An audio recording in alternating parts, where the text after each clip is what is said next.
Hey everybody, welcome to today's video. In today's session, we're going to go over the midweek analysis, seeing how the market opened, how the pairs have played out so far until today. It's Wednesday, obviously New York, middle of the week, and see what potential trading opportunities do we have for the rest of the week and for the rest of the day, if you will.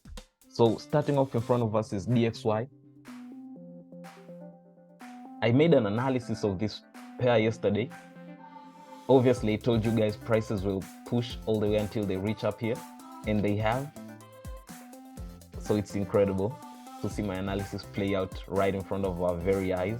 So for those that watched my yesterday's video, obviously, hopefully you caught this move and bagged a couple of pips. I'm happy for you. So what's next for the US dollar?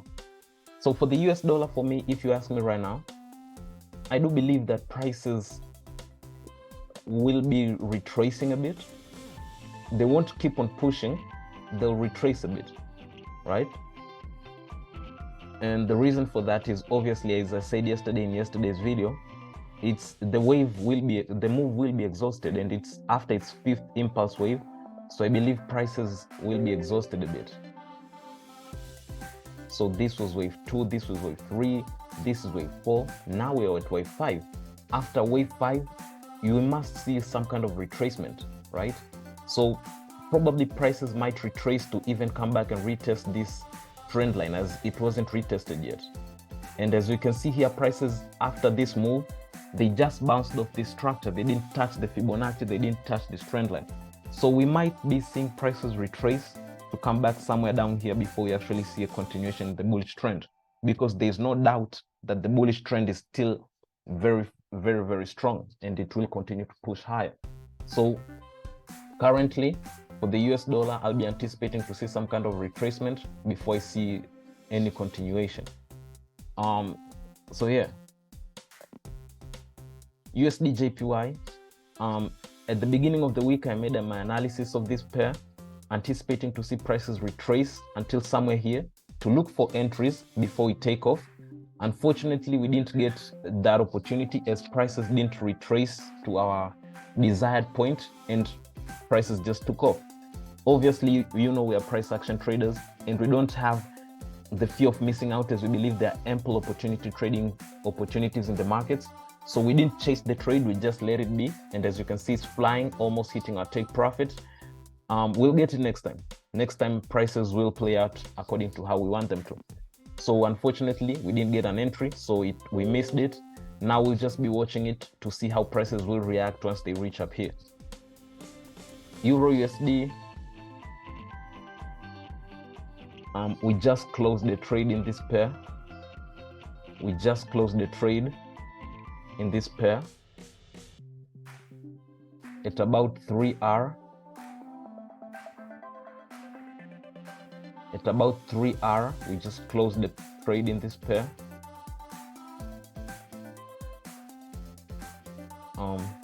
We took our entry somewhere here.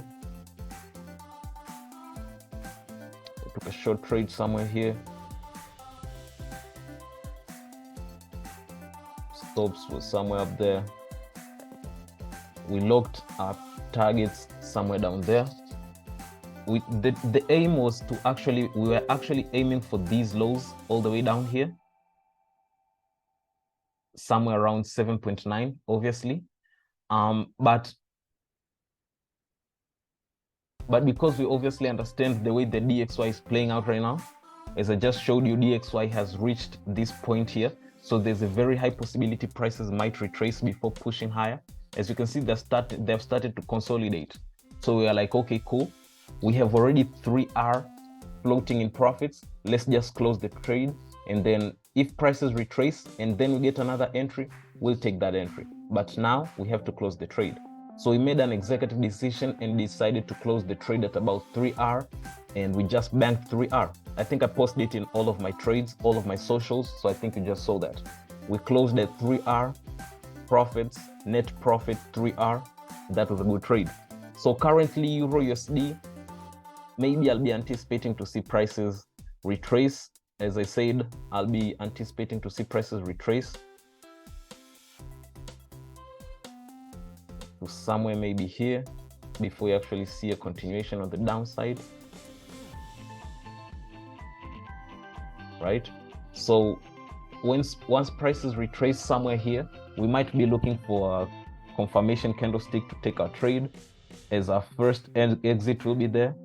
And then once prices reach there, we might be looking for a continuation to see if prices will keep on pushing lower until they reach somewhere down there.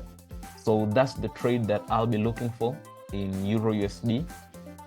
A little bit of a sell continuation once prices reach here.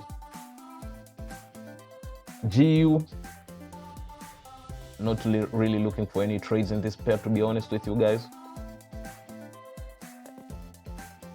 Prices broke out of this trend. Structure still looking bearish, as we had a high, we had a low, we had a lower high, lower low, same high as previous, and then we created a lower low. So obviously the trend is still strong bearish, but where are we going to be looking for entries to take a sell? Still not clear.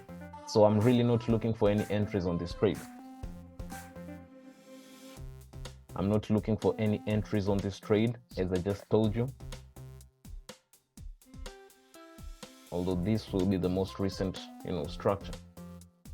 But I'm not really looking for any entries because the structure is really not, when you look at the charts, the chart needs to seduce you. The chart needs to pull you in. The chart needs to tell you, hold me, take me, feel me. But this, it's not really doing that. Like it's just there. It's not tempting. So I don't really like taking these trades. I want the chart to seduce me. Those are the trades that I like. So I'm not really going to be focusing on GU, although I do believe the trend is still bearish and we might be seeing possible moves on the downside. So that's my bias. Continuous bearish move, but entries, I don't really see any potential entries right now. So I'm not really going to be focusing on it. Gold prices did break out below this structure. As I told you, last time we were looking at gold, I told you I'm not really going to be looking for entries until prices break out of this structure. And they finally have. So you can see prices have broken below here. And we're looking, you see prices have just tapped this structure here. So what I'll be looking for in gold is a little bit of retracement before we actually see this crazy fall. This retracement, I'll be anticipating it to come somewhere down here. And then from there, that's when we'll be looking to, take some good trading sells. So that's what I'm anticipating to see happen on gold, right? Yeah. So we got the other pair, JPY. Obviously, this pair was obviously a bearish biased pair since the beginning of the week. I told you guys I'm looking for sells, and as you can see, prices are dumping. If you saw this from the beginning of the week, I believe you have caught a couple of trades from it and still winning. So let's look at the pairs. Ooh, it's still falling, it's still dumping. On this JPYX, obviously prices are pushing lower. I'm not anticipating to see any retracements, but if they'll happen to give us some kind of retracements, I'll be anticipating them to come here before you actually see the continuation to sell all around until about 780. But as far as sales go, the bearish pressure is still very strong. So I'm anticipating to see no retracements in the near future, just a continuation in the sell or the bearish pressure, right? So obviously, with that sell pressure on JPY, here we'll be anticipating to see buys. Obviously, same applies with Euro USD, with USD JPY. With Euro JPY, prices also didn't give us a chance to give us a retracement here so that we can actually get potential entries. They just took off and they are keeping on pushing higher. So we really didn't get any entry. So it is what it is. We'll get it next time. Never force a trade. As a trader, never force a trade. Take what you have. Once the trade, let the trade come to you. Don't chase the trade. That's what I'm saying. So if the trade comes to you, cool, take it, bag your money. But if you chase the trade, it'll never work out.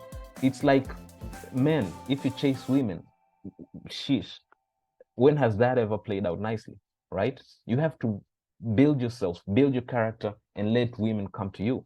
Same thing with the trading. Build a trading plan, build it as solid as it can be, and let trades come to you. Don't chase trades. Cool? Cool. So we got Cadjpy. We did take this trade yesterday with the fellas in the VIP. So I believe this trade at the beginning of the week, I told you we do have two potential entries. At the beginning of the week, prices were here. So I told you prices have a possibility of retracing here, breaking here, giving us an entry here before continuing up here. And prices did not retrace here. So they just started off the week with the solid bullish momentum, pushed, broke above this descending trend line without giving us this retracement again.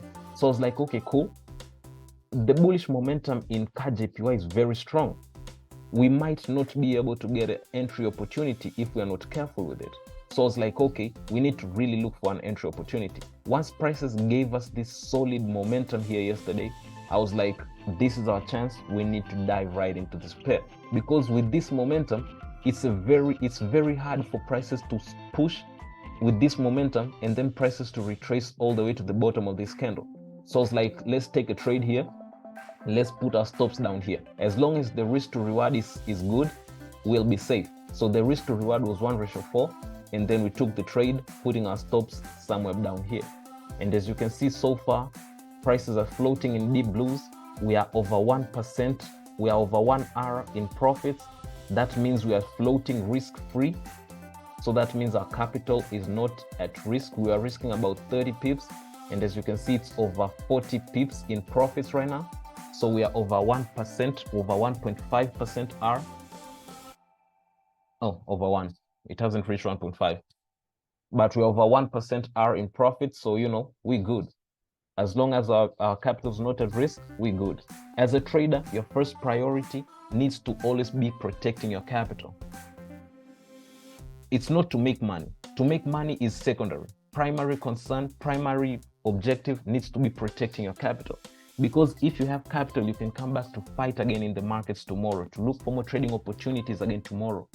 But if you don't have capital, bro, you'll never make it.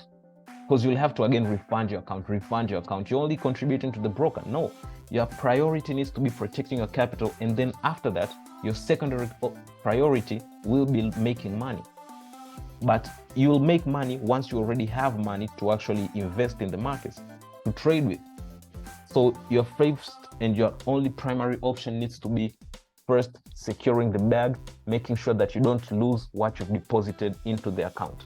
With that being said, guys, that's what I anticipate to see keep on playing out for the rest of the week. JPY pairs, I'll anticipate them to see them keep on pushing higher until somewhere up there. The US dollar pair, I'll be anticipating to see some kind of retracement. So I won't really be looking for any entries today. I'll wait until to see tomorrow how it behaves. It will have formed some kind of structure so that we can actually know how we actually take trades with it. But as of today, I'll advise you to focus on the JPY pairs. JPY will be falling, so you need to be looking for buy opportunities on Eurojpy, Cadjpy, USD Jpy, if you will, but not USD Jpy. Don't really focus on USD Jpy because it has the US dollar in it. So focus more on Eurojpy and Cadjpy. If prices retrace here, the gods will have spoken to us in different languages and we'll need to actually look for sales. Enter here heavy, but risk management is key. So don't risk what you can't afford to lose. With that being said, guys, I appreciate you all. Take it easy out there. If you found value in this video, please do like, share, subscribe, and share with a few friends that you believe will find value in it. Till next time, guys, appreciate you all. This was Black speaking. Peace.